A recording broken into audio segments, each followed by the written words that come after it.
Mumeze mute bakunzi ba Rosette Vibes, ndabasuje aho muri hose. Nizeye ko muri amahoro, Uwiteka akomeza aze kwifuza kwanyu, abaho umugisha, abacira inzira aho mutabasha kwicira inzira. Mbere ya byose reka mbanze nsuze inshuti za Rosette Vibes ziri ahantu zigiye zitandukanye, abari mu Bufaransa, abari muri Amerika, mu Bwongereza, South Africa, Zimbabwe, Zambia, Kenya, mu Rwanda, mu Burundi, ho abari hose ndabasuje cyane. Mukomeze mugire ibihe byiza. So uyu munsi rero nk'uko mubibona tugiye guteka inyama y'umutima. Inyama y'umutima, abantu bakunda inyama y'umutima n'inyama y'ururimi n'umwijima, mujye muri comment mubitwereke. Yes. So aho rero inyama zacu twamaze kuzibereka. Icyo twakoze n'iki, twahise tuzikata. Tumaze kuzikata murabibona, aho nayo maze kuzikata. Biterwa na forme ya ushaka, wakata ibinini, wakata udutoya, bizava kuri wowe. Rero twamaze kuzikata tuhita tuzironga. Tumaze kuzoza neza zakeye, twazironze neza, ubwo twahise tuzishyira mu isafuriya. Turangije dushyiramo umunyu, dushyiramo amazi aringaniye, muri kubibona. Ubundi dushyirahe ku muriro. Rero aho ngaho murabona ko inyama zacu ziri ku muriro, zirimo zirabira. Twarazicaniriye mpaka zihiye. Ugomba kuzicanira mpaka zihiye, kubera ko n'inyama zo mu nda ziba zikwiye umwihariko. So aho ngaho rero inyama zacu zari zigize zihiye, mpita nzicisha mu mavuta. Aho ndi kuzikaranga, murabibona.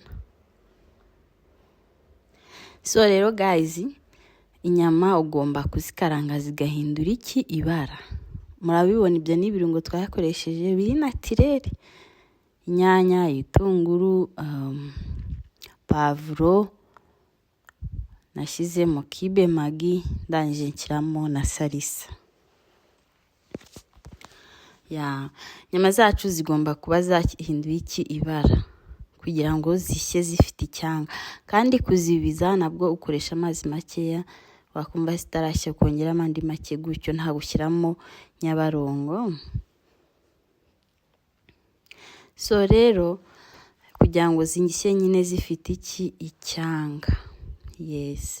Kandi tugomba kumenyera gukoresha ibirungo nyine biri naturel, kuko ibirungo biri naturel ntabwo bitera umuvuduko, ntibitera umutima, ntibitera izo ndwara nyine zituruka ku birungo. Ugakoresha n'amavuta makeya, niyo mpamvu njye mubona nikoreshereza ibirungo biri naturel.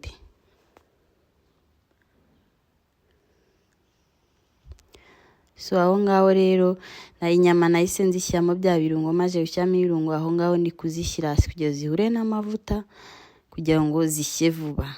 Yes. Icyo ndi gukora aho ngaho. Ubundi ukazireka zigashya.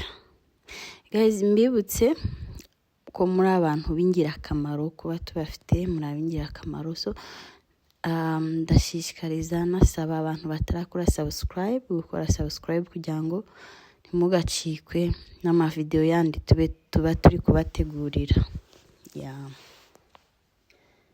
Special thanks ku bantu mwakoze subscribe, n'abatarayikora nabo tubibutsa kugira kuyikora.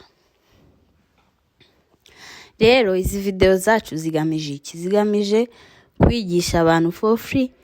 Nyamara hari abatanga amafaranga bakajya kwiga ibintu byo guteka, ariko twebwe tugamije kubigisha guteka ibiryo bigiye bitandukanye. Ibyo muziko biribwa n'ibyo muziko bitaribwa. Sibwo mwari muziko imigozi y'ibijumba iribwa, mababi y'ibijumba mwari mubizi ko aribwa so rero tuba tubafite ibintu byinshi utuntu n'utundi. Ubwo rero niyo mpamvu tuba tubasaba gukora subscribe, like, comment na share kugira ngo mujye mubasha kugira kubibona ku buntu. So inyanya zacu zaje gushya. Zimaze gushya rero dushyiramo iki? Dushyiramo bya birungo. Salisa yacu twayishyizemo. Tumaze kuyishyiramo dukoresha iki? Nahise mfata agasosi kasigaye ndi kubiza za nyama mpita nkashyiramo nkakoresha. Ni nayo nakoresheje, sinigeze nshyiramo iki? Amazi. So isosi yacu yari iryoshye nshuti yanjye. Umva aho urayibona, si de soupe. Reba uburyo nyine isa. Ngiye nkunda ibiryo bisa neza bitukura, especially ku gasupu. Ubwo rero isosi imaze gushya nahise mpata ibirayi, maze kubihata ndabironga. Maze kubironga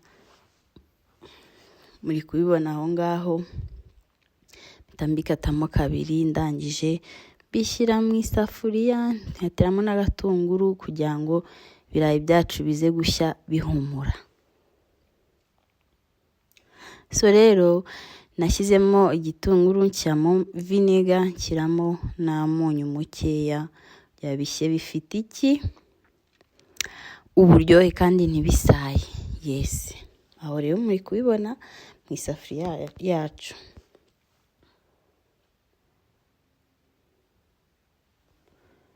Ubwo rero ushobora gukatiramo igitunguru, ushobora gukatiramo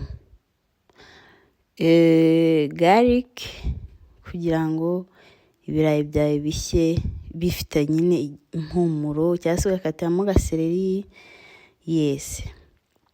kugira ngo bivemo burayirayi. So njye rero nabishaka ko bishya nyine bifite agahumuro. Niko gukatiramo iki? Igitunguru. So ubwo rero aho muri kubibona ko ndimo ndashyiramo iki? Umunyu.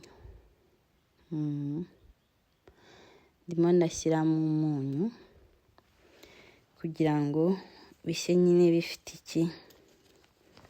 Buryohe. Sinzi niba hari ababiteka bidafite umunyu, ariko umunyu ni ingirakamaro. Tuma twumva taste y'ibiryo.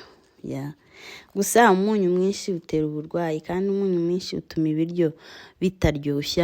Akunyu karinganiye. Akunyu karinganiye niko gatuma nyine ibiryo biryoha. Aho wateka ibiryo warangiza ubona bisa neza pe, ariko washyizemo umunyu mwinshi ubundi bikakunanira. So mujye mwihangana mukoresha umunyu mukeya. Ubwo rero maze gushyira umunyu twahise tubishyira ku muriro. Tumaze kubishyira ku muriro turarindira. Aho ngaho byari binahiye. Muri kubibona ko ikirayi uko twagishyizemo ni nako cyahiye. So nshuti zanjye mba nabiretse utuntu tw'uduhinti. Niba ushaka ibirayi byawe bishya neza, shyiramo akavinega. Twahise dukata imboga. Tumaze kuzikata, twabanje kuzironga. Tumaze kuzironga turazikata. Aho turi kuzishyira mu isafuriya kugira ngo tugire tuzibize. Sinaretse ko baziteka.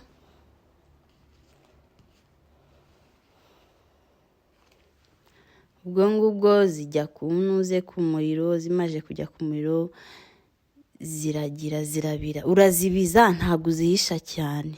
Imboga zigomba kuribwa zikocagurika, nibwo ziba ziryoshye. Ni nabwo ziba zifite intungamubiri. Aho twarazumukije kugira ngo zitazana amazi, kubera ko twakoze isosi ku ruhande. Ntabwo ari ngombwa ko imboga zacu ziba zifite isupu.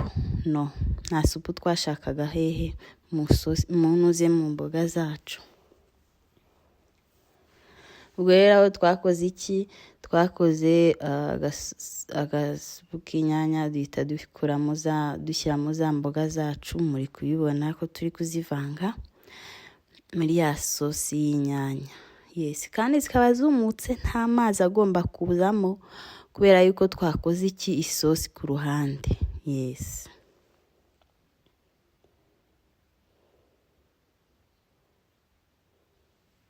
Kwibuka gushyiramo akunyu karinganiye, igitunguru gikoze n'inyanya nyine. Si mu mboga ntago ari ngombwa gushyiramo inyanya nyinshi. Biterwa n'imboga ufite. So aho rero muri kureba muri kubona ukuntu imboga zacu zigisa neza. Rero twararuye ibirayi murabibona n'imboga, aho tugiye gushyiraho iki agasosi hejuru. See the food. Yewe guys, ise dushinge restaurant cyangwa tujye tubyihera YouTube gusa namwe. See the food. Reba ko gasosi, reba ibyo birayi ko nabishyizemo niko byavuyemo. See the food. Murabibona? Birasa neza cyane. Birasa neza. So guys, mwibutse gukora subscribe, comment, like na share yo tujye dukomezanya mu zindi video ziri imbere. Ciao, Imana ikomeze ibaha umugisha kandi mujye mukomeza mugira amafaranga, mujye mubona nayo kugira ngo mujye kuri YouTube. Abashaka ko dushinga restaurant mujye muri comment turebe. Imana ibaha umugisha naho ubutaha. Ciao. Stay tuned.